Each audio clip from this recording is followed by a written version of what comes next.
बुरहान अहमद अस्सलाम वालेकुम। वालेकुम सलाम जी। बुरहान अहमद ਤੁਹਾਡਾ ਵਜ਼ਨ ਇਸ ਵੇਲੇ ਕਿੰਨਾ? मेरा जी 90 किलो जी। ਇਹ 90 ਕਿਲੋ ਕਿਦਣ ਤੁਸੀਂ ਚੈੱਕ ਕੀਤਾ ਆਪਣਾ? ये रोज़ियां तो 2 दिन पहले जी। ਰੋਜ਼ਿਆਂ ਤੋਂ 2 ਦਿਨ ਪਹਿਲੇ। ਅੱਜ ਕਿੰਨਵਾਂ ਰੋਜ਼ਾ 5वां जी। ਰੱਖਿਆ? हाँ जी। ਅੱਛਾ, ਇਹਦੇ ਤੋਂ ਪਹਿਲੇ ਕਿੰਨਾ ਵਜ਼ਨ ਸੀ? इस तो पहले 104 किलो जी। 104 ਕਿਲੋ ਤੋਂ 90 ਕਿਲੋ, ਇਹ 14 ਕਿਲੋ ਕਿੰਨਿਆਂ ਦਿਨਾਂ 'ਚ ਘਟਾਇਆ? 40 दिन जी। 40 ਦਿਨਾਂ ਦੇ ਵਿੱਚ ਤੁਸੀਂ 14 ਕਿਲੋ ਵਜ਼ਨ ਘਟਾਇਆ।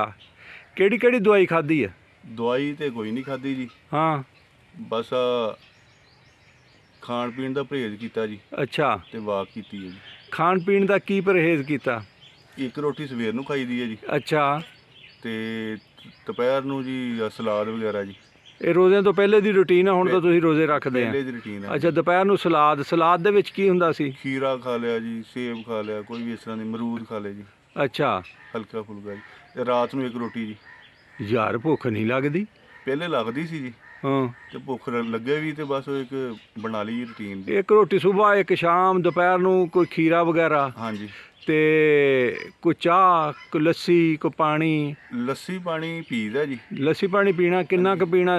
ਰੱਜ ਕੇ ਪੀਣਾ ਜਾਂ? ਰੱਜ ਕੇ ਉਹ ਪੀ ਜਾਓ ਜੋ ਮਰਜ਼ੀ। ਅੱਛਾ, ਲੱਸੀ ਪਾਣੀ ਤੁਸੀਂ ਰੱਜ ਕੇ ਪੀਤਾ, ਰੋਟੀ ਘਟਾਤੀ ਹਾਂਜੀ। ਤੇ ਮਿੱਠਾ ਛੱਡ ਦਿੱਤਾ ਜੀ।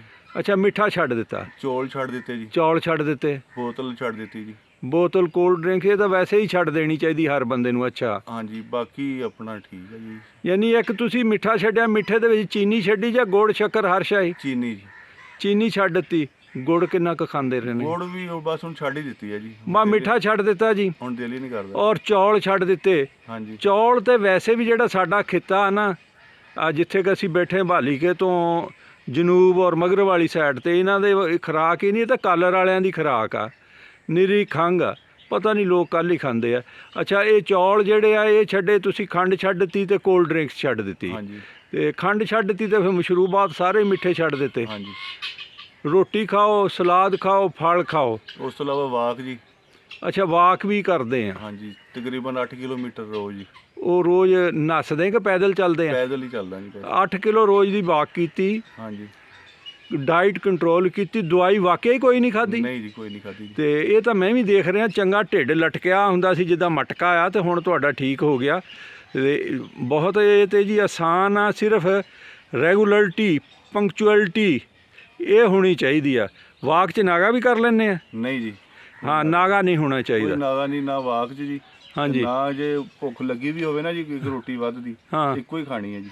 ਇੱਕੋ ਜੋ ਮਰਜ਼ੀ ਅੱਗੇ ਪਿਆ ਹੋਵੇ ਛੱਡ ਦੇਣਾ ਜੀ। Very good. ਬੰਦੇ ਨੂੰ ਸੇ ਨੋ, ਹਾਂਜੀ, ਨਾ ਕਹਿਣਾ ਆਉਂਦਾ ਹੋਵੇ ਜਿਹੜੀ ਵੀ ਚੀਜ਼ ਪਈ ਹੋਵੇ।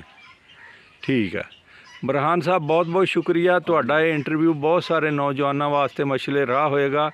ਔਰ ਜਿਹੜੇ ਇਸ਼ਤਿਹਾਰਾਤ ਆਉਂਦੇ ਆ ਕਿ ਇਤਨੇ ਦਿਨ ਮੇਂ ਇਤਨਾ ਵਜ਼ਨ ਕਮ, ਉਹਨਾਂ ਨੂੰ ਦੱਸਣ ਦੀ ਲੋੜ ਆ। ਵਜ਼ਨ ਕਮ ਕਰਨ ਵਾਸਤੇ ਤੁਹਾਡੇ 'ਚ ਕੂਵਤ ਇਰਾਦੀ ਹੋਣੀ ਚਾਹੀਦੀ ਆ, ਦਵਾਈ ਦੀ ਨਹੀਂ ਲੋੜ। ਬਹੁਤ ਬਹੁਤ ਸ਼ੁਕਰੀਆ। ਪਾਕਿਸਤਾਨ ਜ਼ਿੰਦਾਬਾਦ। ਅਫਵਾਜ ਪਾਕਿਸਤਾਨ ਜ਼ਿੰਦਾਬਾਦ। ਜ਼ਿੰਦਾਬਾਦ। ਹੌਲੀ ਕਿਆ ਰੋਜ਼ਾ ਲਗਾਇਆ, ਲੱਗਦਾ ਹੁਣ ਟਾਈਮ ਅਸਰ ਦਾ ਆ। ਡੀਗਰ ਤੇ ਦਿਨ ਆਇਆ ਮੁਹੰਮਦ, ਓੜਕ ਡੁੱਬ ਜਾਣਾ। ਬਹੁਤ ਬਹੁਤ ਸ਼ੁਕਰੀਆ। ਹੱਸਦੇ ਰਹੋ ਤੇ ਵਸਦੇ ਰਹੋ, ਸ਼ਾਦ ਰਹੋ ਤੇ ਆਬਾਦ ਰਹੋ। ਅੱਲਾਹ ਤਾਲਾ ਆਸਾਨੀਆਂ ਅਤਾ ਫਰਮਾਏ ਔਰ ਆਸਾਨੀਆਂ ਵੰਡਣ ਦਾ ਸ਼ਰਫ ਅਤਾ ਫਰਮਾਏ। ਅਸਲਾਮੁ ਅਲੈਕਮ।